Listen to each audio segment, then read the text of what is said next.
Good afternoon, welcome to Vanik-Ias, where we are discussing current affair of 24th March, and first topic is related to biodiversity, that is river interlinking, right? Especially we will discuss Tapi Par Narmada river interlinking project. Why river interlinking is necessary? First thing is that so far as drought and flood, it will address both problems of drought and flood. That means in rainy season, if you have in a particular area there is high flow of rainwater, then that can be the extra rainwater that can be transmitted to those areas, or that can be utilized in a canal for irrigation purposes. So that will address the cause of flood.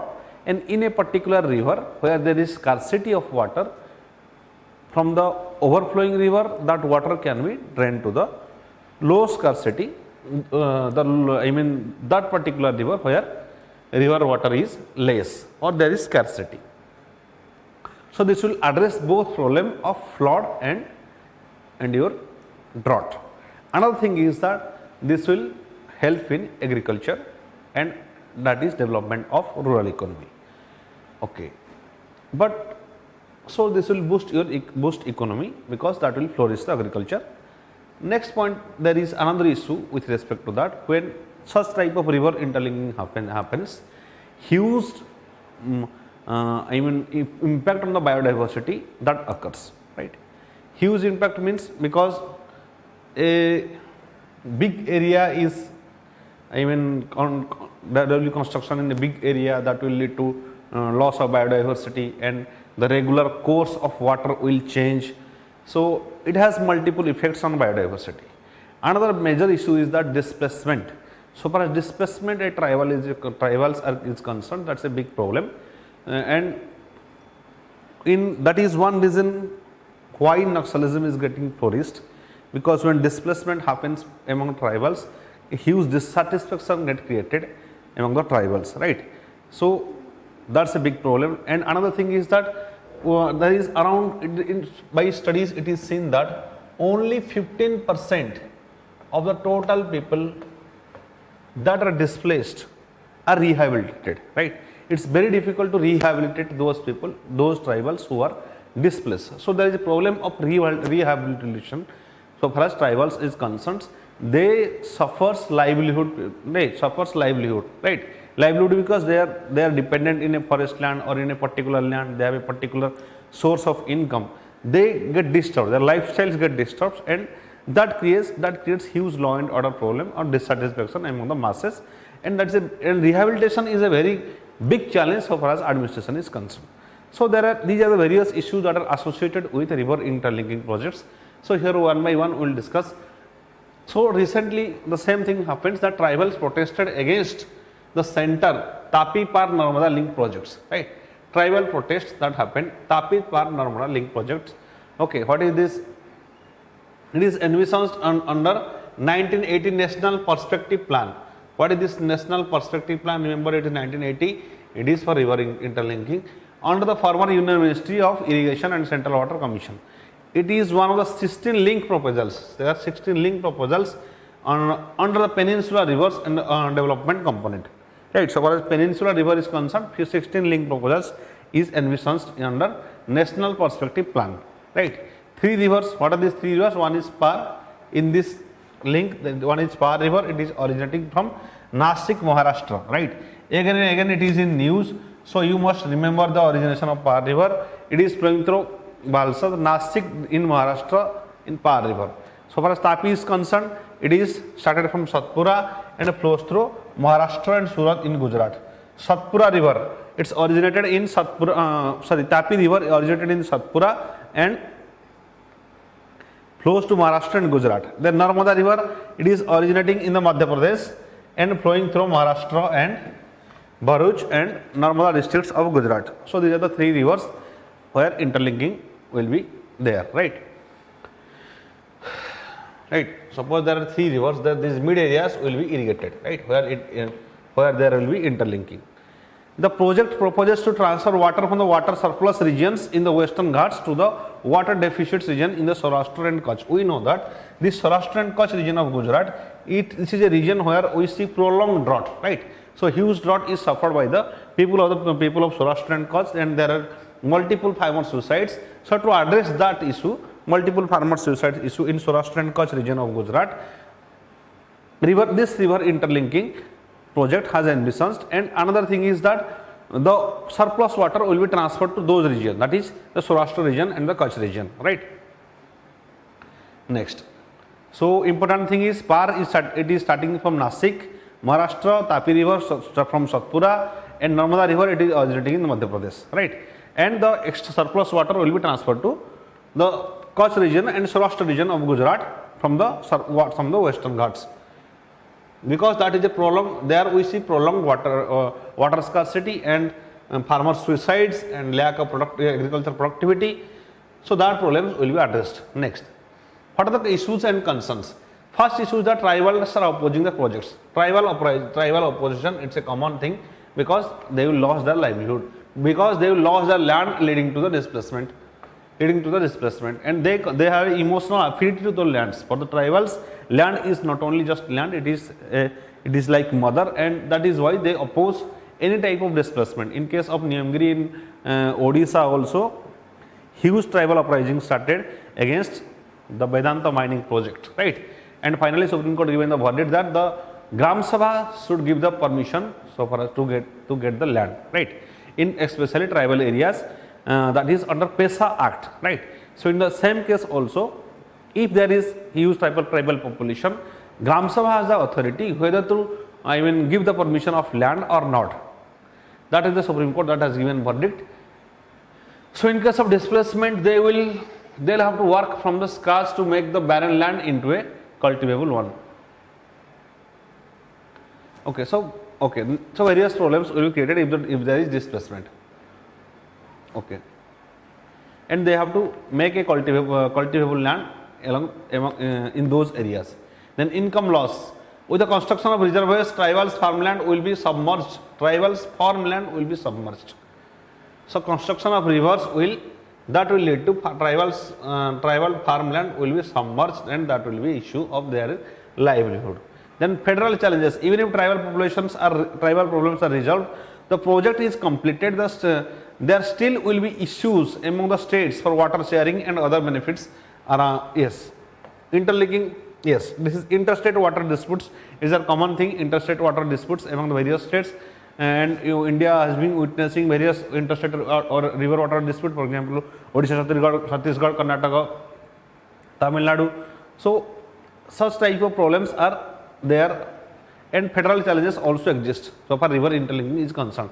Then affectivity biodiversity. The ecology of every river is unique, and let the waters of the two rivers mix may affect the biodiversity. We do not understand the biodiversity concept completely. We do not have the complete knowledge how biodiversity will be affected if we are changing, if you are making the river interlinking, because at present we have already lost 99% of our biodiversity. Although human being belongs to 0.001% of the total species in the world, it has destructed around 99% of the biodiversity at present. So indirectly, how these different organisms are linked with each other? These are very complex. That is a very complex food chain exists, and if any changes happens, that affects the biodiversity, right? So it is also, this may affect biodiversity severely. We don't know how to will the impact. Then impact on climate change. Rainfall patterns are changing due to climate change. So the basins now supposed to be surplus might cease to be a few years, right? Because of climate change, rainfall pattern is changing. Around 18% of rainfall pattern has changed. That has led to reduction of agricultural productivity by 12%. So if today there is surplus of water in a particular river, after few years we will not see that surplus of water, because the level of water in rivers is declining. So the very purpose of river interlinking, that transferring the surplus water to those water where there is water scarcity, it may not be successful. Next, the significance of the project. What are the significance? First thing is that irrigation facilities. Obviously, it will facilitate irrigation benefits to the Saurashtra and Kutch region. Irrigation benefits to the entire command and and Narmada command, en route command and Narmada command, that there will be irrigation facilities. This would save the Sardar Sarovar water. Sardar Sarovar water from which is used to extended irrigation in the Saurashtra and Kutch region, and the Saurashtra and Kutch region will get water from this project. Then generation of hydro energy, obviously India is going for sustainable based on energy, sustainable energy. So there will be hydro energy around 90 metric kilowatt hour, 93 metric kilowatt hour, that annual estimated energy that may be created. That will be created. Annual benefits from the power generation will be estimated to 5,523 lakhs. Then flood relief, these reservoirs will help flood relief to the people of residing in the downstream areas. Flood relief to the downstream areas of these rivers, especially in the Western Ghat region. So these are the significance of the project. Fast irrigation facilities, second generation of energy, third is flood relief, and also irrigation to the drought prone regions of Kutch and Saurashtra region. Then creation of national perspective plan. What is this national perspective plan? It is prepared by the then Ministry of Irrigation, now Ministry of Jal Shakti, in October 1980. Remember the time. Ministry of Irrigation in August 1980. Right, for water resources development through the interbasin transfer of water, that is especially by river interlinking. For transferring water from water surplus basins to water deficit basins. This proposed transferring water from water surplus basin to water deficit basin. Another issue is that this river interlinking it costs huge amount of money, right? It costs huge amount of money, right? Next, Himalayan rivers development. It envisages construction of storage reservoirs on the main Ganga and Brahmaputra rivers. Storage of reservoirs and the principal tributaries in India, Nepal, so as to conserve the monsoon flows for irrigation and hydropower generation, besides flood control. Irrigation and hydropower generation, right? Construction of various dams and reservoirs in the Ganga and its tributaries, and especially during the monsoon season, and that it is for irrigation and hydropower generation. Besides, another advantages is that is flood control. Links will transfer surplus flows of the Kosi, Gandak and Ghagra to the west. These are tributaries of the Ganga river, Kosi, Ghagra and Gandak. The surplus water will be transferred. Next, the Brahmaputra Ganga link will augment the dry weather flow of the Ganga. Dry weather flow of Ganga, because we see in northeast it is always there is so many times there is rainfall, right? So Brahmaputra has huge surplus water many times that creates floods in the northeastern area. So if Brahmaputra and Ganga will link with each other, the surplus water from the Brahmaputra will flow to the Ganga, because in dry seasons there is scarcity of water in Ganga. Surplus flows that will become available on account of interlinking of Ganga and the Yamuna are proposed to be transferred to the drought-prone areas of Haryana, Rajasthan and Gujarat. So interlinking between Ganga and Yamuna and this Brahmaputra, that will facilitate the water flow, and the extra water flow from Ganga and Yamuna that is proposed to be transferred to the regions in Gujarat, Punjab and Haryana, because in Punjab and Haryana we see less rainfall. Why less rainfall? Because when the monsoon water vapors goes from the southern areas to the northern areas towards Punjab and Haryana, almost it becomes moisture less, right? That is the issue. Next, in peninsular river development. This main component of peninsular river development is the southern water grid, which envisages the link to Mahanadi, Godavari, Krishna, Pennar and Kaveri rivers.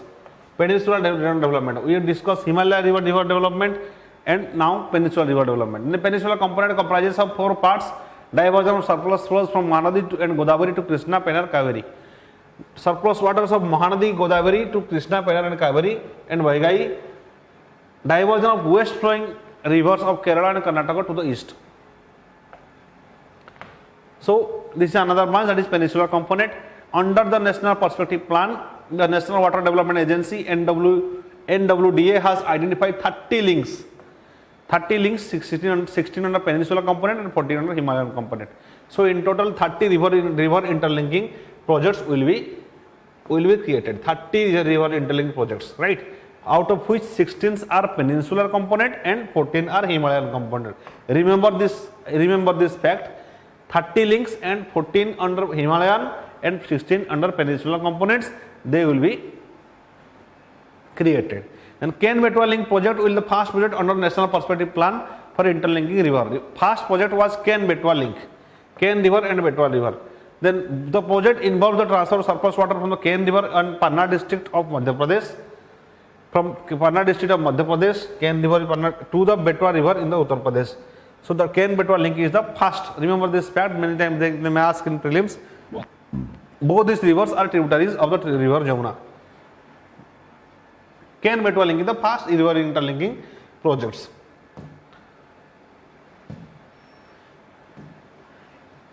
Then what is the National Interlinking of River Authority, NIRA? Many times they are asked about bodies, and also you must study this body, National Interlinking of Rivers Authority, NIRA, right? NIRA. This is independent autonomous body planning and investigation, financing, implementation of the river interlinking projects of the country. Independent autonomous body for planning, investigation and financing and implementation of river interlinking projects in the country. It will replace the existing National Water Development Agency and will function as an umbrella body of river interlinking projects. It will be headed by Government of India Secretary Rank Officer. So this is a new body that will replace the National Water Development Agency NWDA, and National Interlinking of River Authority NIRA is going to be established. Functions: coordinate with neighboring countries. Concerned states departments will also have powers on issues related to environment, wildlife, forest clearances under river linking projects and their legal aspects. So it will have wide jurisdiction. So far as environmental clearance is concerned, so far as forest clearance is concerned, it will have a wide jurisdiction to cooperate among various government departments and various countries and various states. It will have the power to raise funds, act as a repository of borrowed funds and money received on deposit and loan given on interest. Repository, it has also power to raise funds from various sources for the irrigation purposes. It will also have the power to set up special purpose vehicle for individual link projects. Special purpose vehicle. What do you mean by special purpose vehicle? That is participation of private sectors. 2 and 3 companies will come together and they will create a special purpose vehicle, and because every company has different expertise, right? All the 3 will cooperate with each other to finish the work as quick as possible. That's why special purpose vehicles are created, right? Especially for early disposal of the work, early finishing of the work. Next topic is related to international relation, that is second India-Australia virtual summit. Second India-Australia virtual summit. So here especially we will discuss India-Australia relationship. They reviewed multifaceted relationship between the 2 countries and exchanged views on regional and global developments. Now both are cooperating in Quad, right? QUAD. That is, the members are India. It's now the most hotly debated international organization because it is India, Australia and Japan and US. All these 4 countries are establishing Quad countries. And so far as Quad is concerned, recently Pakistan Prime Minister has also commented about Quad. That's why it is so significant, because it has the objective to maintain maritime security in the Indo-Pacific region, right? So as maritime security in the Indo-Pacific region, the relevance of Quad becomes very important. Why? Because the US understands that there is a threat to the maritime security by China, because China is the aggressive nation. It is aggressively developing its ports around India and the region, and in that region of Indian Ocean. So by securing the international interest, to secure the international interest, maritime security, this Quad is established, and the members are India, US, Japan and Australia. Okay, both leaders expressed satisfaction of the progress under the comprehensive strategic partnership. Okay, SEPA, comprehensive strategic partnership. comprehensive strategic partnership established during the first virtual summit, right? So both countries are that they are going to establish comprehensive strategic partnership.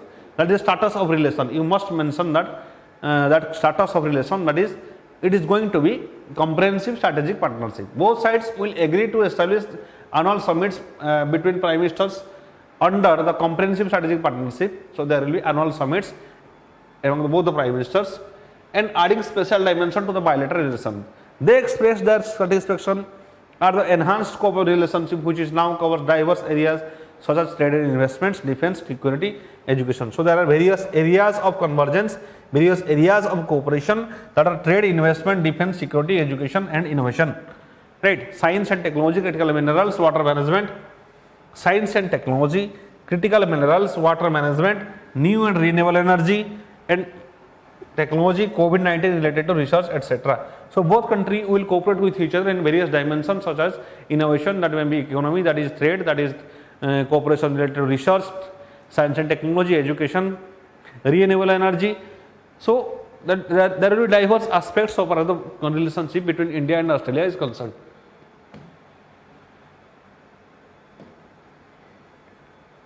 Next, India thanked Australia for the special gesture returning 29 ancient artifacts to India, right? Very important. 29 ancient artifacts are returned to India by Australia, right? Prime Minister himself has visited it.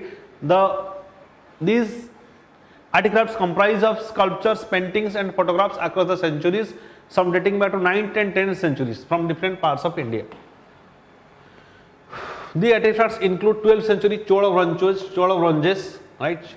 Chola bronzes and 11th and 12th century Jain sculptures from the Rajasthan, 12th and 13th century sandstone goddess Mahishasura Mardini from Gujarat, 18th century 19th century paintings and early gelatin silver photographs.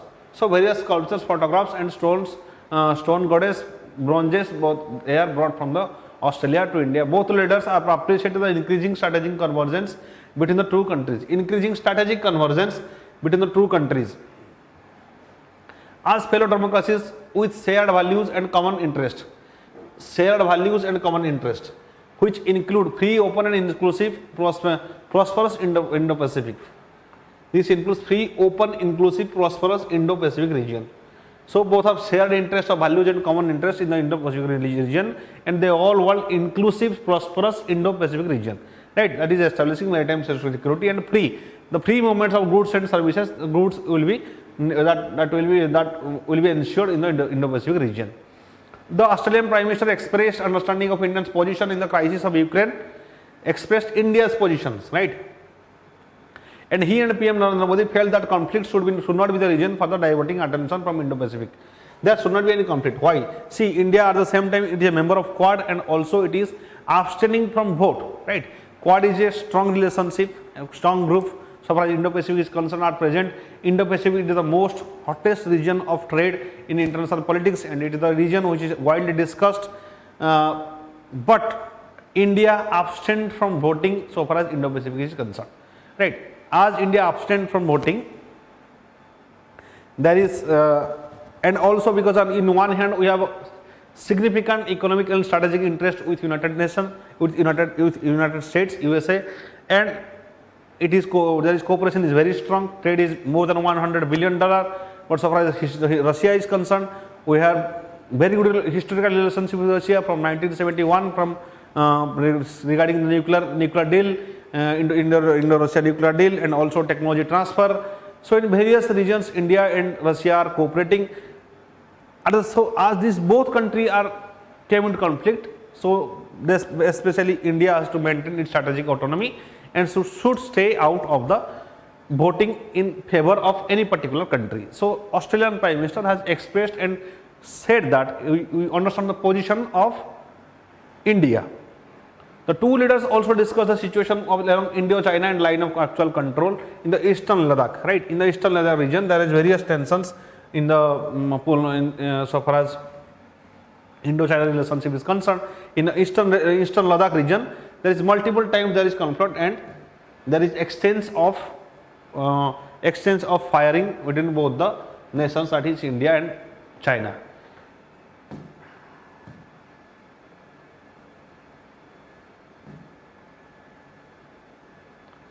India-Australia relationship, historical relationship. Historical ties between India and Australia started immediately following the European settlement in Australia from 1788.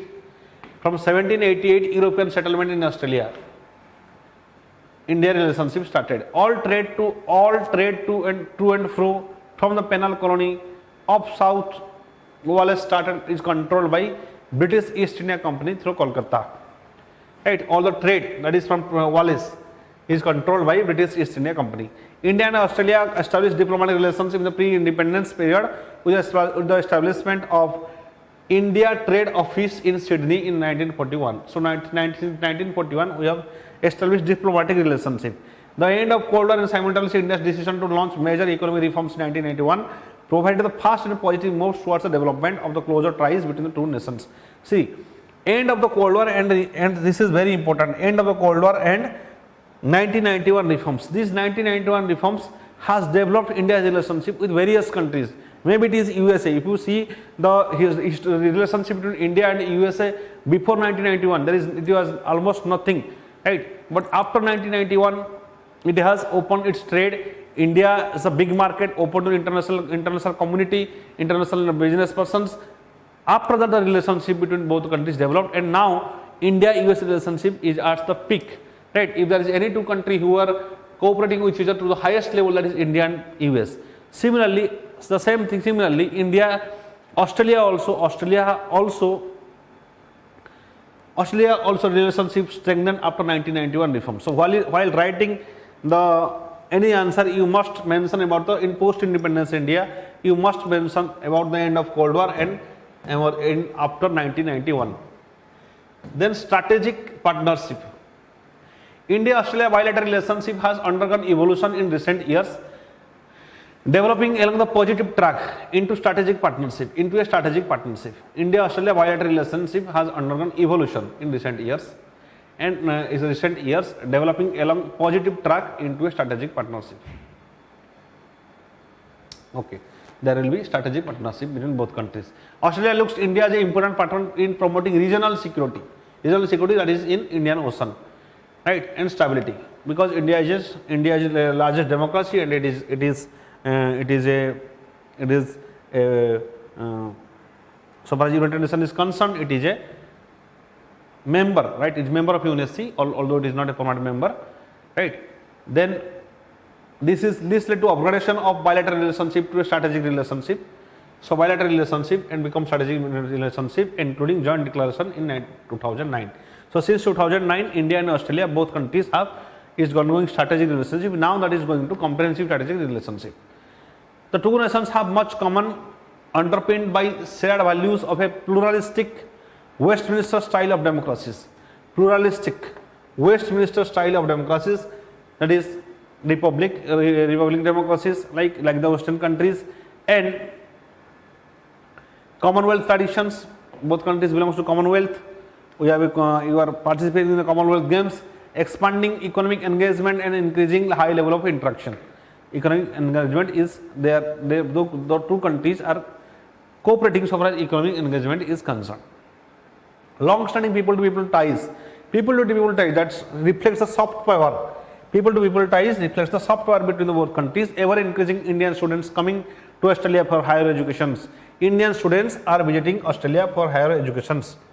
For higher education, growing tourism aspect now, and sporting links have played a significant role in the future strengthening bilateral relationship between the two countries. So Indian students are visiting Australia for higher studies, higher educations, and also there is aspects of tourism. Both countries are cooperating. So both countries have strategic relationships since 2009, and there is another thing. Both have good relationship so far as Commonwealth game is concerned. Both are cooperating as member of Commonwealth.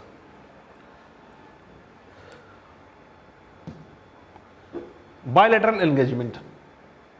Bilateral mechanisms include high-level visits, annual meetings of prime ministers, foreign ministers framework dialogue, and joint trade commerce ministerial commission. India's 2+2 foreign secretaries and defense secretaries dialogue. 2+2 Foreign Secretary and Defense Secretary General. This is very important. Defense policy talks, Australia India education and defense service staff talks. So there are various mechanisms which engagements happens, right? Because foreign ministers framework dialogue, joint trade commerce ministerial commission, high level visits between the prime ministers, annual meeting. So there is various levels of engagement. At each level that shows the the strong relationship between India and Australia. Multilateral engagement. Both countries have a close cooperation in multilateral fora like Food and Agriculture Organization and G20. FAO and G20 both have close cooperation in this multilateral organization. Quadrilateral framework, Quadrilateral framework, Quad of India, Australia along with USA and Japan emphasize collective resolve of mainstream of to maintain free and inclusive in Indo-Pacific region, which we have already discussed in the, at first, that is the Quad and that organization, India, USA, Japan, all are cooperating for open, free and inclusive Indo-Pacific region, that is to ensure maritime security so that trade of goods can be happen very easily, that is especially because they all face the problem by China. Next, bilateral trade. The fifth largest, India is the fifth largest trade partner of Australia. Fifth largest trade partner of Australia with trade in goods and services at $29 billion. $29 billion representing 3.6% of share of the total Australian trade. In 2017, export of around 21 billion. So total trade is around 50 billion. Overall trade has increased 13% on a year-on-year basis, while imports increased by 9.7% on year-on-year basis. So we see that trade linkages are developing. So if both the countries will reduce the custom duties and take various reforms, that there is huge potential for trade as we see the growth rates. India's main exports to Australia: refined petroleum. It is a sector where India is exporting to various countries. Medicaments, right? We have a strong pharmaceutical industry. Railway vehicles, including the hover trains. Pearls and gems, right? Pearls and gems, jewelry, made up of textile articles, textile sector, which is our major imports. Major imports are from coal, copper ores, concentrates, gold, vegetables, wool, and other animal hair, fruits, nuts, lentils, education related services. So in some areas we are exporting, that is especially petroleum and health services, railway vehicles, hover trains, pearls, gems, jewelry, textile articles, and the imports are coal and ores, gold, vegetable, wool, animal hair, nuts, lentils, education related services. So both countries are in these dimensions, both countries are developing their trades. The two countries are also discussing comprehensive economic cooperation agreement. Comprehensive economic cooperation agreement. If that gets signed, comprehensive economic cooperation, the trade between the both countries will increase significantly. Right here, they will be more open to each other, and there will be mutual that will be advantage for both countries. Right. Comprehensive economic cooperation agreement. Indian Australia circular economy hackathon 2021 was an effort to strengthen bilateral innovation in circular economy. This hackathon, that is hackathon 2021, they'll declare that any such ideas to develop the trade, that will be accepted. Okay, next, science and technology.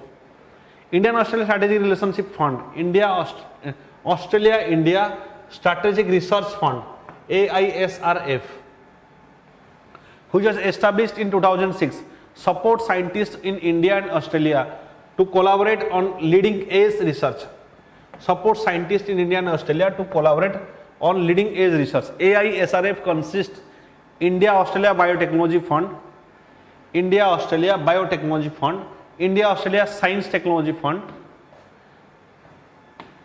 Grand Challenge Fund, and fellowship schemes.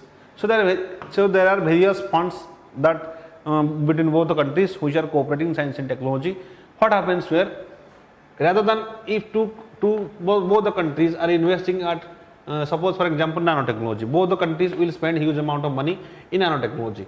if both combine the same money and research of both countries, they research on the same topic combinedly, so what will happen? What are the result that will be the fruit or the success will be shared by the both countries. So research in science and technology helps the both countries because they invest the same amount, but both the countries get the benefits. So by these funds, that is India Australia Biotechnology Fund, India Australia Science Technology Fund, Grand Challenge Fund, fellowship schemes, they establish the cooperation between India and Australia so far as science and technology cooperation is concerned. Then civil nuclear program, civil nuclear cooperation agreement. It was signed between the two countries in September 2014. September 2014, India and Australia civil nuclear cooperation agreement signed during the visit of the Australian Prime Minister to India. Australian Parliament passed Civil Nuclear Transfer to India Bill 2016, which ensures uranium mine companies in Australia may fulfill the contracts to supply Australian uranium to India for civil use, right? Australian uranium India. How? Why? Because we do not have uranium reserves, right? Especially we are dependent on the Australia to support to export uranium, right? And that is for civil use. That is for generation of electricity, right? For not for the use to be that not for bomb purposes or atomic bomb or nuclear weapons. So for civilian use, we have civil nuclear deal passed in September 2014, right? And Australia is going to export uranium to India to be used in non-weaponized purposes, that is for developing of renewable energy. Then defense. In 2014, both sides decided to extend defense cooperation to cover research, development and industry engagement, agreed to hold regular meetings at the level of defense minister. Defense minister, we have 2+2 dialogue, right? We have discussed that both countries will start, both countries are already conducting the 2+2 dialogue, right? It is the highest level of engagement at defense level, that is both at the defense ministers and the defense secretaries.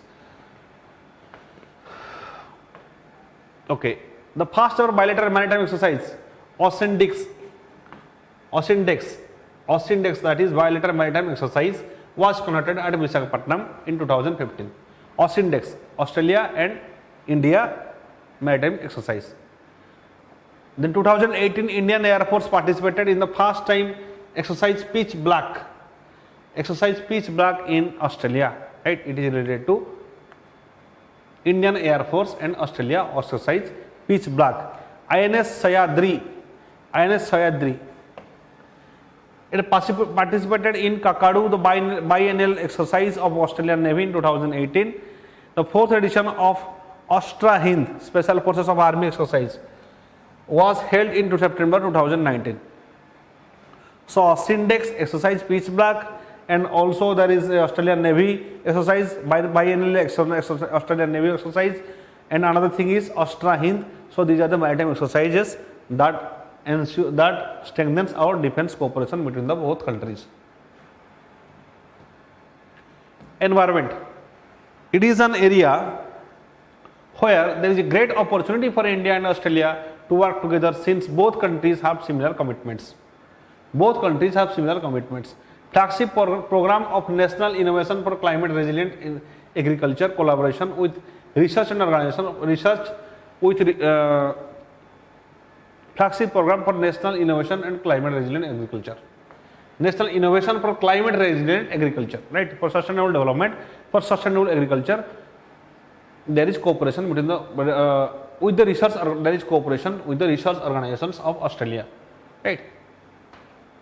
Next, Indian community, that is the soft power, that is the diaspora. Indian community in Australia continues to grow size and importance with a population nearly 7 lakhs, right? Nearly 7 lakhs populations are, because there are many students who are going for higher education, for medical educations.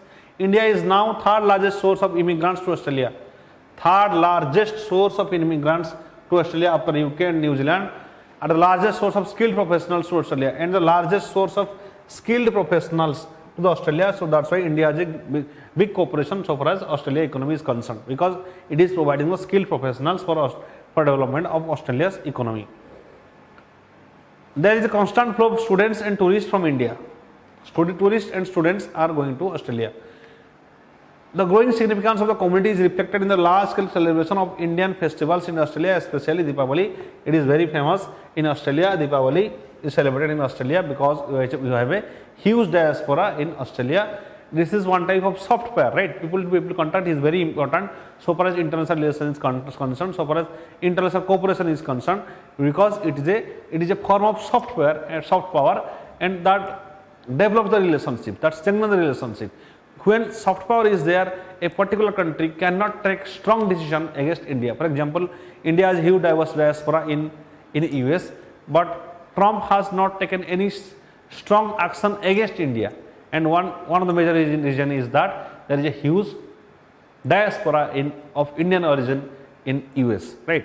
So that prevents a particular country to take action against those communities, because it's a sign of soft power. So Indian soft power like Deepavali is celebrated, and both here around 7 lakhs people are students are there. There's huge potential of terrorism, and both countries, Indian people are going to Australia. India is contributing maximum skilled people to Australian economy. Okay, so here this India-Australia relationship completed. Now we will discuss New India Literacy Program, right? New India Literacy Program. It is Union of India has approved New India Literacy Program, NILP. What is this NILP? It is a centrally sponsored scheme. Centrally sponsored scheme means it will be contributed by both the states and the center, with the aim to support the states and union territories in promoting literacy among the non-literates, right? Around 1/4 of our population are non-literates, right? So you have to increase the literacy. That's why it's a scheme. In the age group of 15 and above across the country, covering 5 crore non-literates during the implementation period from 2023 to 2027. So around 5 crore non-literates will be covered, and they will be made literate by 2027. So it's a centrally sponsored scheme. Both the center and the states will pay the expenditures. The scheme has been approved with a financial outlay of around 1,037.90 crores, including central share of 700 crore. The rest will be paid by the state. That will be around 337 crore will be paid by the states. The scheme has 5 components, namely foundational literacy and numeracy, studying the numbers, then critical life skills, vocational skills developments, basic education and continuing education. Basic education will be provided in the National Literacy Program, that is NILP, to around 5 crore people, 5 crore non-literates. Now, silent features of NILP, what are the? It is involvement of school students. Involvement of school students, pre-service students of higher education institutions, school teachers, Anganwadis, ASA workers, right? NOI-KS, NSS, NCC volunteers, all these things, all these people, all these students will be involved in developing this literacy in the literacy program. School to be unit of implementation of the schemes. School will be a unit of implementation of the scheme. Use of information and communication technology, online implementation of the scheme through the online teaching, learning and assessment system, OTLAS, online teaching, learning and assessment system, OTLAS. Material and resources through digital modes, that is TV, radio, cell phone based free and open source applications and portals. So here both physical education and digital education both will be promoted, that is we call as phygital, right? Physical plus digital, that is phygital education.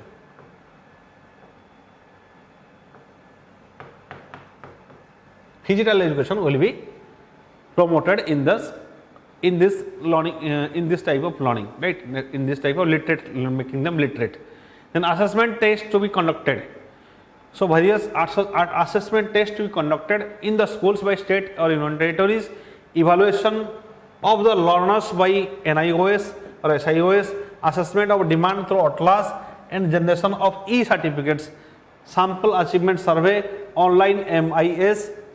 So by various online methods and various offline methods, the materials, the facilities will be provided. The students who are wish to who wish to learn, or the target population of 5 crore, they will learn through various modes, by digital modes and also by online, by offline modes. And there will be involvement of various types of people, that is free service, especially those people, those students who are studying in higher education institutions, and also Anganwadi people and volunteers from NSS, NCC. They will also teach to those people who are not literate, and they will participate in this literacy program.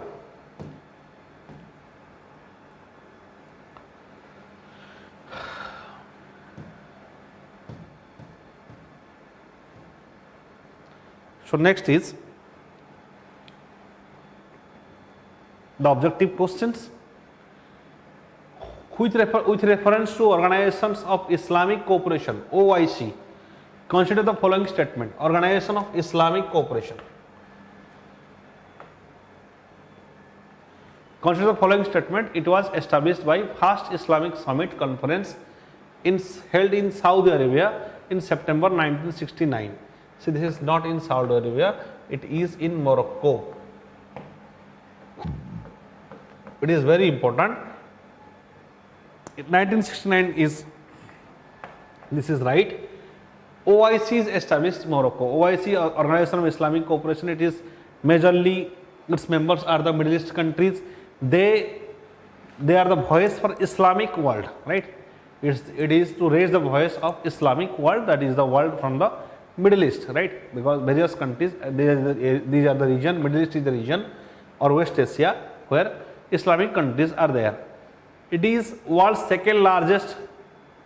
So first statement is wrong, right? The statement is wrong because it is not established in Saudi Arabia. In world's second largest intergovernmental organization after United Nations. Yes, this is right. This statement is right. Right.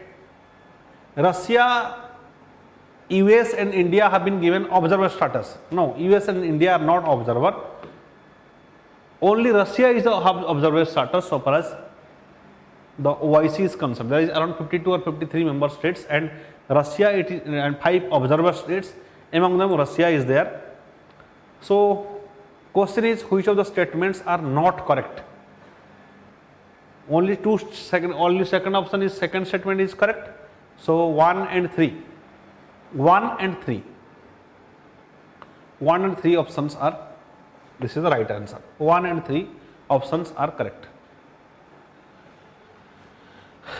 Right. 1 and 3 options, 1 and 3 options are not correct. Next.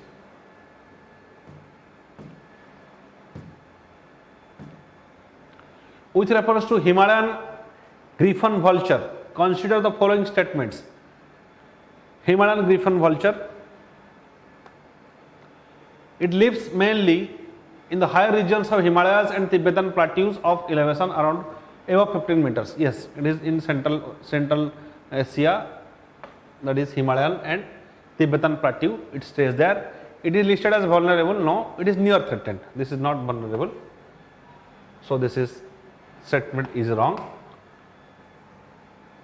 So first option is right answer. Right. It is this Himalayan griffon vulture. It is reserved under the Schedule 1 of Indian Wildlife Act. Right. Wildlife Protection Act. Schedule 1. Indian griffon vulture. Next. Question number 3. Denmark, Japan, Russian Federation, United Kingdom, United States of America. Which of the following countries are Arctic Council? See, those members who are near to the Arctic only, they are members of Arctic Council. So the Norway, one example is Norway, or your Denmark is there. Yes, Denmark is there. Russia, there is Canada, there is Russia, there is USA. United Kingdom is not nearer to the Arctic Council. Japan is not. USA, Canada, Denmark, right? Norway, these are the countries that are members of Arctic Councils. So 1, 3 and 5 options are right.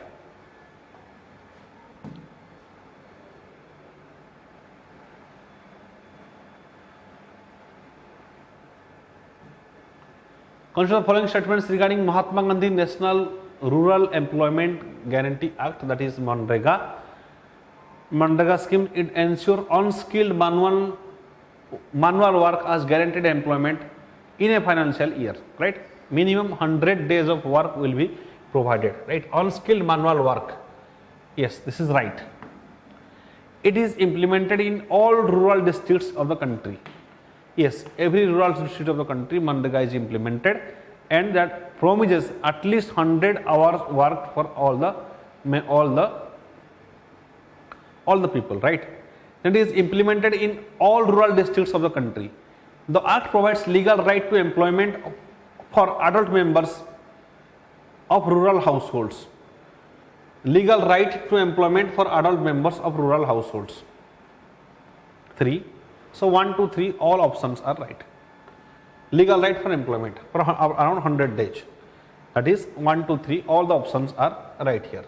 So far as MNREGA is concerned, it's the largest employment scheme of the world, and that promises manual work of 100 days to every person from at least one person from every household.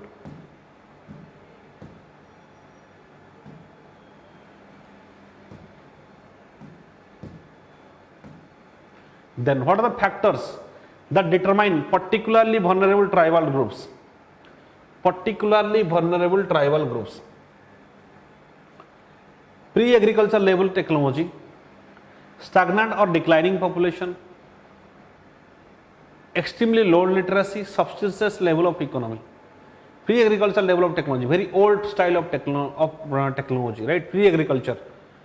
Their agriculture is very traditional agriculture. So a particular tribal or PVTG group, particularly vulnerable tribal groups, in Odisha the concentration is very high, right? They have very traditional methods of agriculture. They are they are stagnant and declining population. Yes, their population is declining because of various issues. Extremely low literacy. Yes, they are very underdeveloped. They are far away from government schemes and government benefits. Subsistence level of economy. Yes, they just, their income is just for, to eat and live, right? They do not have any such houses or any savings or anything like that. They are the most, we can say that underdeveloped or depressed community of society, and so among the tribals itself, PVTG is as the most underdeveloped. So all the 4 options are right.